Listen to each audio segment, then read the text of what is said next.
रायबरेली दौरे पर पहुंचे रायबरेली पीयूष मोडिया ने किया एडीजी जोन ने एसपी ऑफिस और महाराजगंज में बने सेंट्रल यार्ड का निरीक्षण।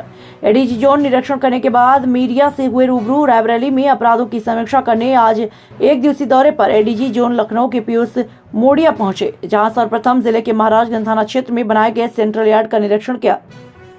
निरीक्षण के दौरान आवश्यक दिशा निर्देश दिया, साथ ही एसपी कार्यालय का निरीक्षण किया। मिले खामियों को लेकर पुलिस अधिकारियों और कर्मियों को निर्देशित किया। इसके बाद एडीजी ने एसपी ऑफिस के किरण हॉल में मीडिया से रूबरू हुआ, जनपद की समस्याओं पर चर्चा की। तदुपरांत पुलिस लाइन पहुंचकर जिले के पुलिस अधिकारियों के साथ बैठक कर अपराध की समीक्षा भी करेंगे।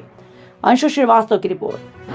सर, आज रायबरेली आगमन हुआ है, पहली बार आपका निरीक्षण किया, क्या निरीक्षण मिला और क्या दिशा निर्देश अधिकारियों को दिए गए? देखिए, आज जनपद रायबरेली में मेरा पहला भ्रमण है और मकसद था कि मैं सभी अधिकारियों से एक बार वार्ता कर लूं और जो शासन की अपेक्षाएं हैं उनसे मैं निर्देश है उनसे सभी को अवगत करा दूं।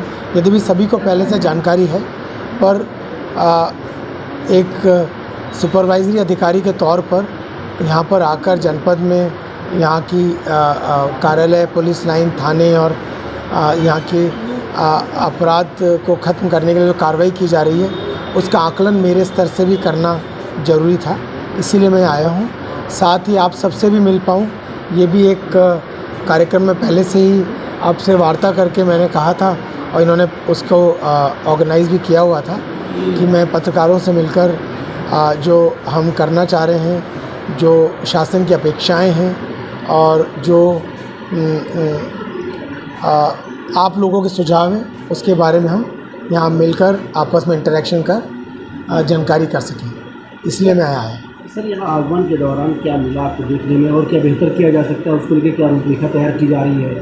जैसे आपने बताया कि व्हाट्सएप एप्लीकेशन है, इस तरह की क्या क्या चीज़ें आप नहीं बता दें? नहीं, देखिए, मैंने आपको अभी जो कहा वो एक मैं से उदाहरण के तौर पे कह रहा था कि बदलते हुए समय के साथ जो भी तकनीक, टेक्नोलॉजी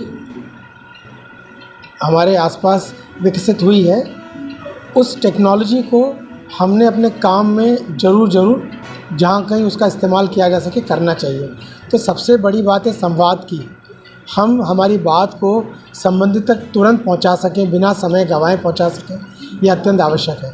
तो जो चीज़ मोबाइल के ज़रिए संभव है मोबाइल के ज़रिए करें, स्मार्टफोन के ज़रिए संभव है स्मार्टफोन के ज़रिए करें, ईमेल के ज़रिए हम अलग अलग समय पर शिकायतें, प्रार्थना पत्र प्राप्त करते ही रहते हैं।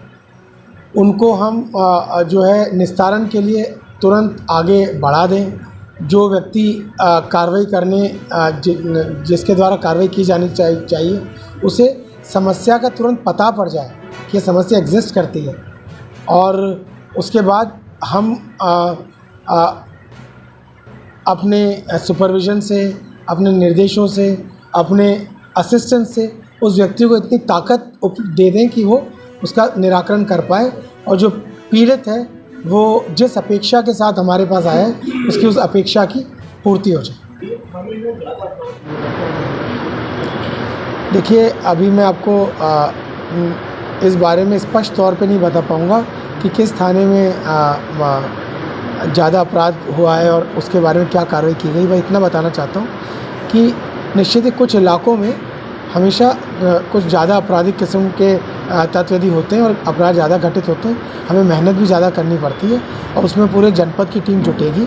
यदि कोई अपराध इस प्रकार के हैं जिनका अनावरण शेष है, तो हम थाने को अतिरिक्त बल उपलब्ध कराकर और जो तकनीकी सपोर्ट है जनपद का, साइबर सेल का, सर्विलांस सेल का, जनपद की क्राइम टीम का, उसे उपलब्ध कराकर उन घटनाओं का अनावरण करेंगे, उन गैंग्स को पकड़ेंगे।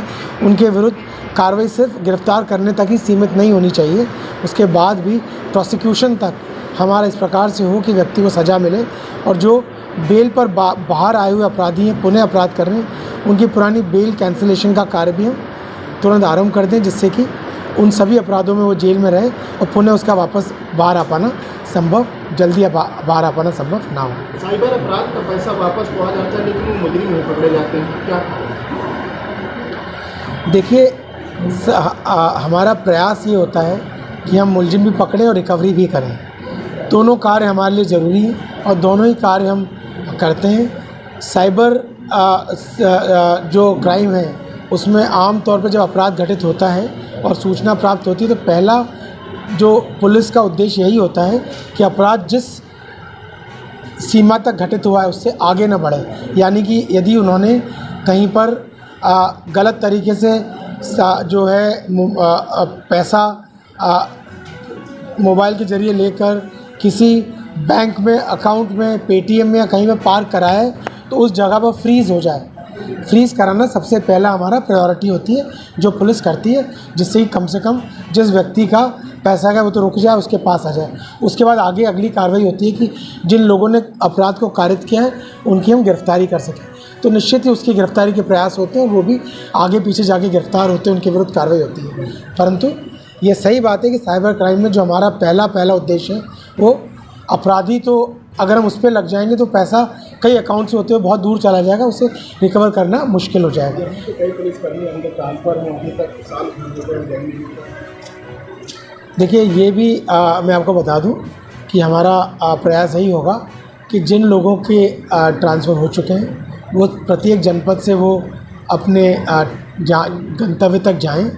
इसमें अक्सर होता ये है कि कोई ना कोई त्यौहार आ जाता है या कोई जैसे इलेक्शन इत्यादि आ जाते हैं तो जनपद के अधिकारी कोशिश करते हैं कि उनकी टीम कहीं कमज़ोर ना पड़ जाए। हम